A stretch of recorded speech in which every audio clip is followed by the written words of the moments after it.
And now our next guest says it may be time to increase exposure into tech, says the sector has been lagging. Let's get more from Maggie Lee, who is investment director at Invesco, which is one of the largest independent global money managers around, with more than $300 billion of assets under management. And her Asia Opportunities and Balanced Funds has beaten more than 90% of their peers over 3 years and 1 year, respectively. Welcome to the program, Maggie. So we were talking about tech stocks. You heard Mike Fern there giving us an update on Sony and Nintendo shares, and you're saying maybe it's time to rotate back into tech. What do you think of the earnings that we've seen so far? Well, we start to have the reporting season for the second quarters, but I think the Taiwanese tech hardware companies, as well as the Korean tech companies, they already announced, some of them already announced the second quarter result. And in fact, the results were in line and better than expected.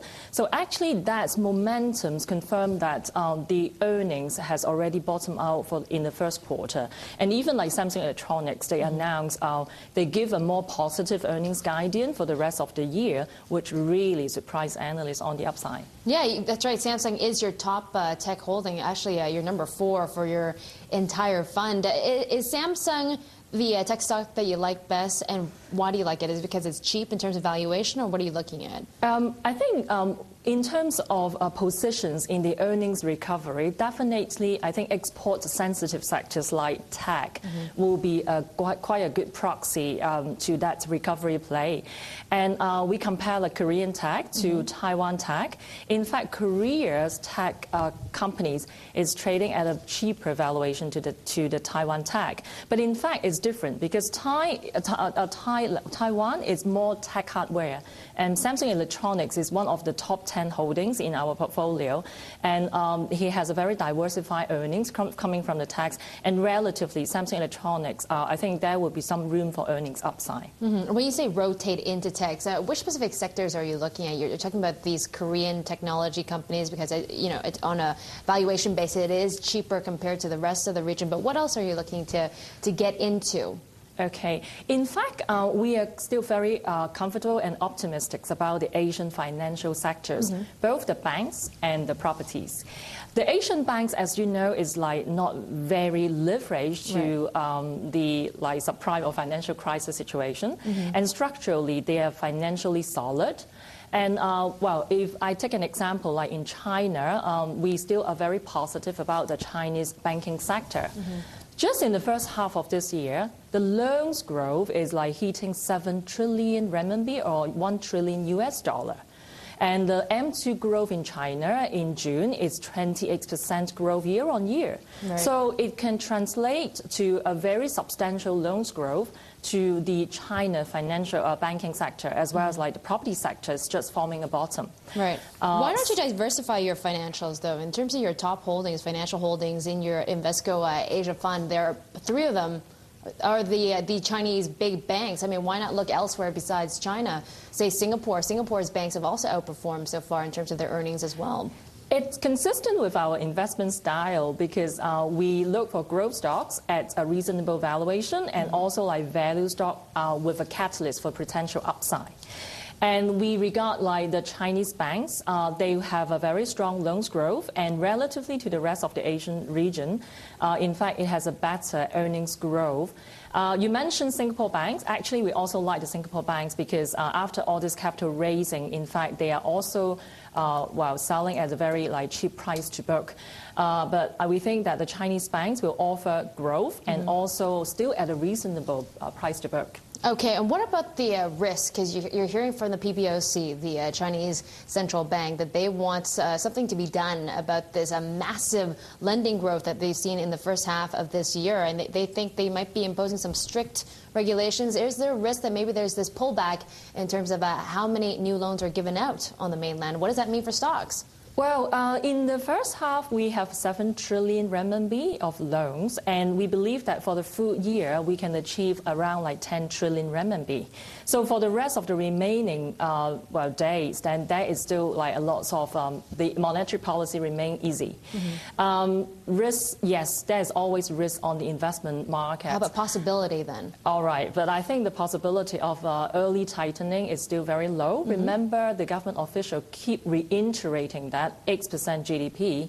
And in fact, the economy is just forming a base and then start to show some stabilization and trending upward.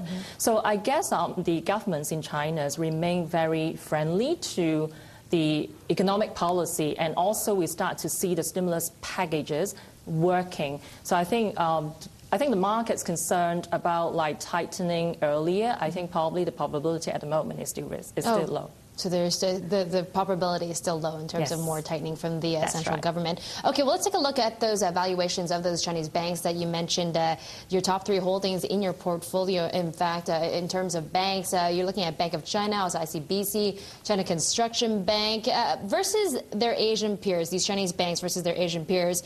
Their shares have run up by more than 30% so far this year, and they are still trading at lower earnings multiples, returns looking higher. I mean, what else do you see for these banks? Do you think that their gains are done for the year, or do you think there's a lot more room to run? Well, for the next 12 to 18 months, we still believe that the Chinese banks' risk rewards remain favorable. I agree that Chinese banks is trading at a higher price to book compared to the peer. But who else can offer such a strong loans growth in the region? Right? So that's why I think the Chinese banks still enjoy very strong loans growth. And I give you an example, interestingly. Remember, we just have the first IPO OA shares in China. And they're supposed to raise 50 billion renminbi, but end up with huge oversubscription. And they end up with 1.9 trillion in the system, in a sense that the liquidities in the system remain a lot. And they have to find some way to go through that liquidities channel. So that's why I think the banks is still in a very good secular growth trend, enjoy earnings growth and enjoy another leg of recovery. Now, Maggie, did you buy into these any of these recent IPOs that we've seen? These big, huge returns that we've seen on the first day of trade. Did you buy into any of them? We also participate in some of the quality IPO year to date, because actually most of the IPOs are happening in Hong Kong, mainly China-related business. Oh, so you have bought in then? Oh, yes, we do. In size, quite a lot, or were you impressed with the returns that we see on the first day? Well, I think we are quite happy. I think for those strong fundamental, we are still happy to hold on to it as a long-term investment. Can I ask which ones? Well, the recent one, which is related to building material. Oh, okay, so you can't be that specific. I think it pretty much articulates which one you bought into. Thank you, Maggie. We will come back to you after this break. We're going to commercial right now. Stay with us here on the Bloomberg Edge. We have Maggie Lee of Invesco with us. Let's get back to Maggie Lee of Invesco Asia Opportunities Fund. And her fund has outperformed 90% of her peers over the past 3 years and also over the past 12 months. So, Maggie, you heard Tim Kolpan, a reporter in Taipei, talking about these tech stocks, especially Taiwan Semis numbers. As we mentioned before, you are bullish on exporters. You hold tech stocks like Samsung and also Hanhai, but overall not exactly positive on this particular sector. In fact, I think now we are approaching the end of the economic global recessions, and we still expect that 2010 will be the year for economic recovery. So if you're counting back that, we have around 5 months down the road, and that's why investors should think about positions in those export-related sectors. Of course, I think tech sector is one of the alternatives, and the other sectors, such as industrials or capital goods, are also a good proxy for the economic recovery. If you look at some of the early sign of recovery, U.S., the ISM new orders start to show some positive uptrend, despite the fact that it's still very low. But I think in China, if you look at the PMI, actually it's the 4th consecutive month above the 550 level, as well as the electricity power generation growth is back to the positive territories in June.